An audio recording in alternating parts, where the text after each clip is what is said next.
President Assad issues a presidential resolution to form a committee to preserve and repair the Grand Umayyad Mosque in Aleppo.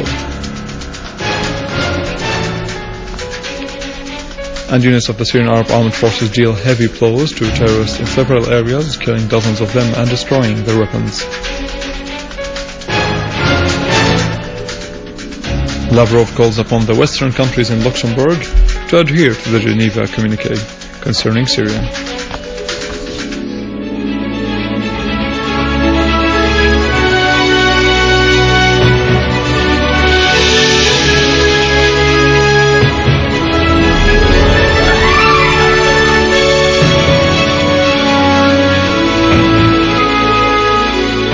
Good afternoon, this is News in English.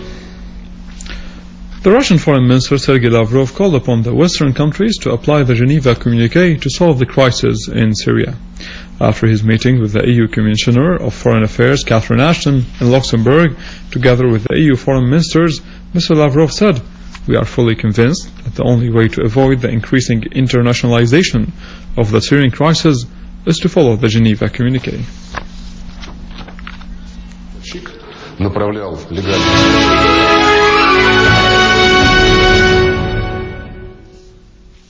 President Bashar al-Assad issued the Presidential Resolution number 18 of 2012 concerning the formation of a committee to preserve and repair the Grand Umayyad Mosque in Aleppo, chaired by the Governor Wahid Aqad.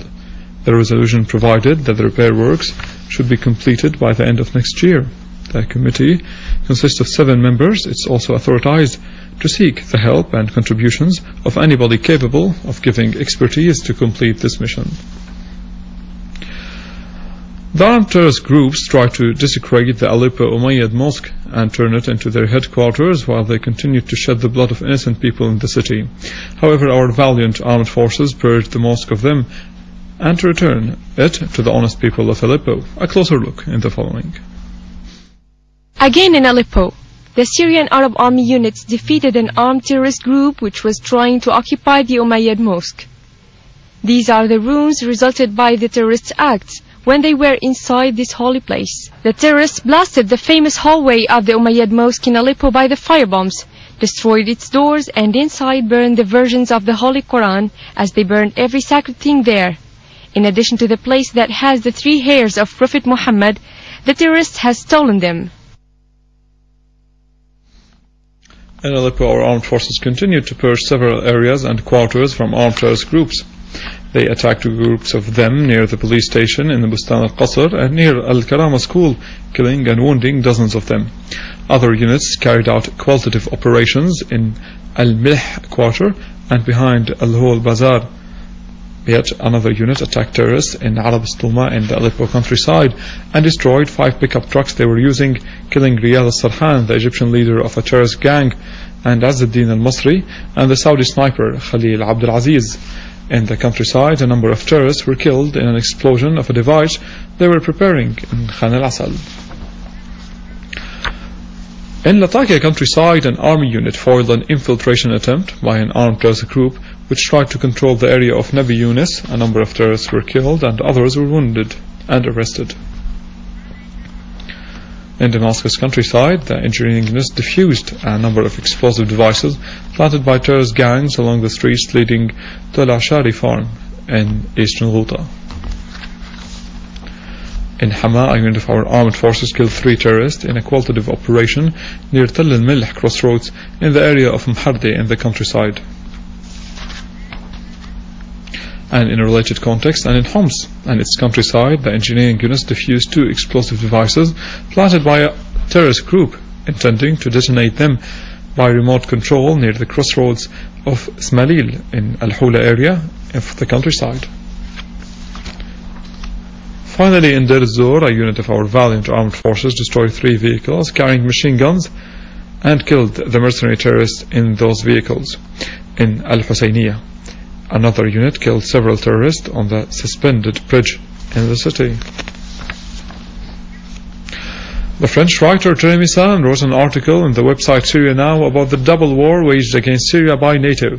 He asserted that NATO sent groups of extremists to Syria in order to disrupt its security and stability and to create destruction. NATO was also pleased to see those terrorists being destroyed by the Syrian Arab Army. The writer added that the West has lost its wager to bring Syria down. However, it succeeded in smuggling the Wahhabi groups into Syria. The West left the Gulf countries with their loss and defeat after having spent a great deal of money. Turkey was the greatest loser in this war. The writer asserted that the existence of the fingers of Western intelligence in Syria. He asserted that the British and French agents who were killed in Syria carried advanced means of communication supplied by Britain and France.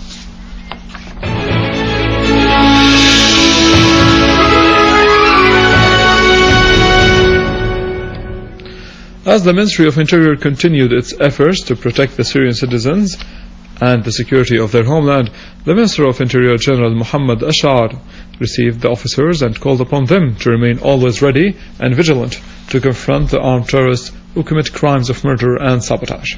He also called for consolidating confidence between citizens and policemen. The Minister stressed the importance of the role of the police in consolidating stability and preserving security through getting rid of terrorists who try to spread panic and destruction.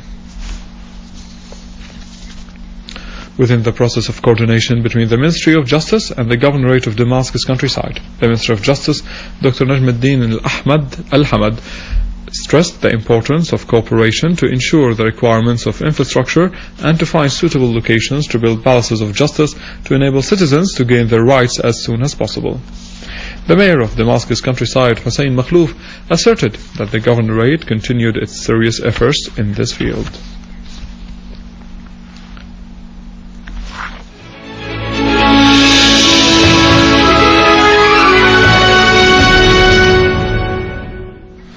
Bab Sharqi in Old Damascus is much like an open exhibition of art where beautiful paintings and sculptures tell the story of ancient civilization in the country. Syria is a leading country in the field of plastic arts. It was able to enjoy a high prestige among Arab and foreign countries in this domain through the annual gatherings that it had been hosting. In the ancient Bab Sharqi of Damascus, there are many galleries that hosted magnificent paintings and sculptures which were created by Syrian artists. They included engravings on wood, stone, copper and bronze. This place belonged to my father before. I do this work before 10 years up till now. Try to do something different from what happened in the market, especially in the old city. The work explain about the art in Syria. This make something very important to tourism and culture in Syria. As for wood sculptures, the material used is the olive wood or the oak one. But as for stones, the basalt or granite are the most favorite. On the other side of Bab Sharqi, there is another kind of creativity by the artist Ghaziana, who prefers to work on marble. As a sculptor, my favorite material is marble, especially when Syria has provided a good opportunity for the artists who dream of using this material, but they couldn't because it is very expensive.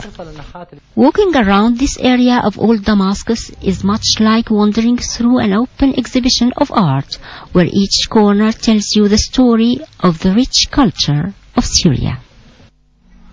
And with art and Old Damascus, we end our news for today. For more information, you can visit our website in English, www.syriaonline.sy. But now stay with us. After the break, Denise has the latest in economy.